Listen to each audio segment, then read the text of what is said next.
नई नवेली मुख्यमंत्री रेखा गुप्ता ने भारतीय जनता पार्टी की इतनी भद्द पिटवाई है कि बीजेपी के नेताओं ने ही पल्ला झाड़ लिया है। आपको बता दें, भारत के इतिहास में ऐसा पहली बार हुआ कि विपक्ष के सारे नेताओं को सस्पेंड कर दिया गया, और सिर्फ सस्पेंड नहीं किया गया बल्कि बैरिकेड लगाकर सदन में आने तक से रोक दिया गया।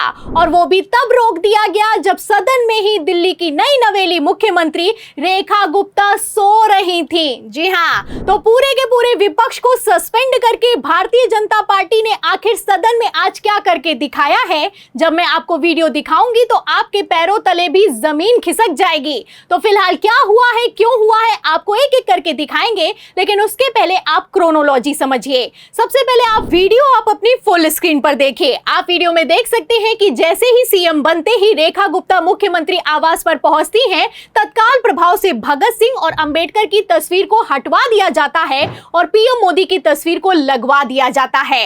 इस पर बवाल खड़ा होता है और बवाल इतना ज्यादा बढ़ जाता है कि सदन में नारे लगाए जाते हैं कि भारतीय जनता पार्टी दलित विरोधी है, सिख विरोधी है। इस पर जब रेखा गुप्ता की फजियत होती है तो रेखा गुप्ता घुटनों पर आती हैं और तत्काल प्रभाव से आदेश को वापस लेते हुए तस्वीरें आप देख सकते हैं कि किस तरीके से मुख्यमंत्री आवास में भगत सिंह और अंबेडकर की तस्वीर को साइड में लगवाया जाता है। फिलहाल अभी तक एक बखेड़ा खत्म नहीं हुआ है, दूसरा शुरू हो गया है। दिल्ली विधानसभा चुनावों के बाद पहली कैबिनेट की मीटिंग हो चुकी है और इस कैबिनेट की मीटिंग में नई नवेली मुख्यमंत्री साहिबा रेखा गुप्ता ने कई आदेश पारित किए हैं। आयुष्मान भारत स्कीम पर चर्चा हुई है, कैग रिपोर्ट निकलकर सामने आई है, लेकिन उस पर चर्चा नहीं हुई है जिसको लेकर प्रधानमंत्री नरेंद्र मोदी ने दिल्ली के विधानसभा चुनावों में मंच से खड़े होकर ऐलान किया था। आपको बता दें, प्रधानमंत्री नरेंद्र मोदी ने कहा था कि अगर हमारी सरकार आ गई तो जैसे ही पहली कैबिनेट की मीटिंग होगी, हम हर महिला के खाते में प्रति महीना 2500 रुपए ट्रांसफर कर देंगे। अब यही वीडियो सोशल मीडिया पर वायरल हो रहा है। आम आदमी पार्टी ने मुद्दा बना रखा है, लेकिन रेखा गुप्ता है कि ये 2500 रुपए देने के लिए तैयार नहीं है। और तो और रेखा गुप्ता की तरफ से बयान ये निकलकर सामने आया है कि हम 2500 रुपए कहां से देंगे जब दिल्ली का खजाना ही खाली पड़ा हुआ है। अब यहीं पर पेच फंस गया है। एक तरफ रेखा गुप्ता ने कहा है कि दिल्ली का खजाना खाली पड़ा हुआ है, वहीं दूसरी तरफ उपराज्यपाल ने ही सदन में खड़े होकर कह दिया है कि दिल्ली का बजट तो सरप्लस है। राष्ट्रीय औसत की तुलना में दिल्ली की प्रति व्यक्ति आय लगभग 2.6% गुना अधिक है और राजस्व लगातार सरप्लस है। तो क्रोनोलॉजी आप समझ सकते हैं। उपराज्यपाल ने अपनी ही मुख्यमंत्री साहिबा को सदन में खड़े होकर एक्सपोज कर दिया है। अब ये वीडियो, ये बयान, ये खबरें सोशल मीडिया पर वायरल हो रहे हैं और सवाल किया जा रहा है बीजेपी को टैग करके कि क्या रेखा गुप्ता सिर्फ गालीबाज नहीं, एक नंबर की झूठी भी है। आपको बता दें, रेखा गुप्ता ने जो दिल्ली के विधानसभा में करके दिखाया है, ये भारत के इतिहास में कभी नहीं हुआ है। भारत के इतिहास में ऐसा कभी भी नहीं हुआ है कि पूरे के पूरे विपक्ष को सस्पेंड कर दिया गया है। और तो और इतना ही नहीं, सिर्फ सस्पेंड नहीं किया गया है, सारे के सारे विधायकों को बैरिकेड लगाकर सदन में आने से भी रोक दिया गया है। आम आदमी पार्टी के टोटल 22 विधायक हैं। अब इनमें से 21 को जब सस्पेंड कर दिया गया है पूरे सत्र के लिए, तो इस सत्र में और दिल्ली की विधानसभा में क्या होने वाला है, समझने वाले अपने आप में समझते हैं। आपको बता दें, जो स्पीकर बनाए गए हैं दिल्ली विधानसभा में, ये तो ओम बिरला से भी बड़े वाले निकले हैं। आपको बता दें, जो स्पीकर हैं उनका नाम है विजेंद्र गुप्ता।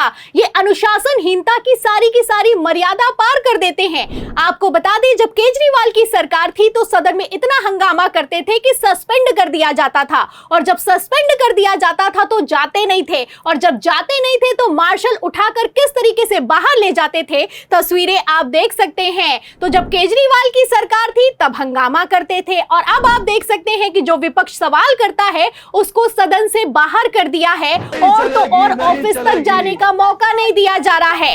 इसी को लेकर नेता प्रतिपक्ष अतिशी भड़की हैं, और भड़की है तो ऐसा भड़की है कि जबरदस्त विरोध किया है। ये तानाशाही चल रही है क्या? आप कैसे हमें यहाँ पे रोक सकते हैं? ऑर्डर तो दिखाइए, कहाँ पे रुका है? कहाँ पे लिखा है मैं नेता प्रतिपक्ष हूँ, मैं अपने ऑफिस क्यों नहीं जा सकती हूँ? कैसे रुका हुआ है आपने? तो बुलाइए ना, ऑर्डर दिखाइए। आप बिना ऑर्डर के कैसे रोक सकते हैं हमें अंदर जाने से? तो आप देख सकते हैं, जब लोकसभा में 114 सांसदों को सस्पेंड किया गया था तो नेता प्रतिपक्ष राहुल गांधी समेत सारे के सारे विपक्षी नेताओं को सदन में विरोध करने और अपने ऑफिस तक जाने की अनुमति थी, लेकिन दिल्ली विधानसभा में तो ऑफिस तक जाने से रोका जा रहा है। आप देख सकते हैं कि किस तरीके से लोकतंत्र की हत्या खुलेआम चल रही है। यहाँ पर इन लोगों के पास ऑर्डर तक नहीं है, लेकिन इन सब के बावजूद नेता प्रतिपक्ष आतिशी को बैरिकेड लगाकर बाहर रोक दिया गया है। फिलहाल अगर इसी तरीके से सदन चलाना है तो सदन का सत्र बुलाने की जरूरत ही क्या है? मीटिंग बुला लीजिए, और मीटिंग में तो रेखा गुप्ता सो भी सकती हैं। ऐसा मैं क्यों कह रही हूं? तस्वीरें आप अपनी फुल स्क्रीन पर देखिए। आप देख सकते हैं कि पूरे के पूरे सदन को सत्र से बाहर करके रेखा गुप्ता सदन में सोती हुई नजर आ रही हैं। अवरोध या असम्मान का प्रदर्शन माननीय उपराज्यपाल के प्रति निरादर माना जाएगा तथा संबंधित सदस्य या सदस्यों की।